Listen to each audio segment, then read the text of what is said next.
Iepazīstieties, tā esmu es, un tas ir mans vardulēns mazais. Mēs jau nedēļu esam pazīstami, un par cik viņš ir baigs prikanais, viņš man liekas, kāpēc uzsēdās uz galvas. Viņš neuzlidoja, viņš no pleca, tā, viņš vēl lidot nemāk, viņš tā trenējas tikai vēl.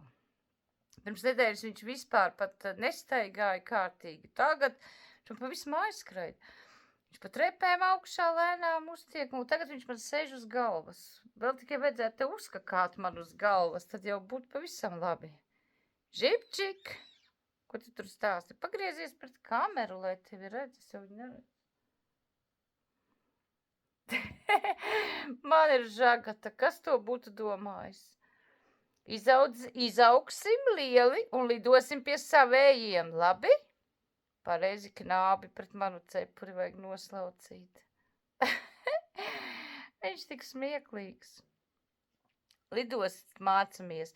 Nu vēl jau nemācamies, viņš vēl nemāk, bet jau māk no zemes uz dīvāna uzšķibināties augšā. Sākumā nemācēja vispār. Sākumā viņš vispār sēdēja uz dibena kājas gaisā. Tagad jau paskaties, izskatās pēc putla.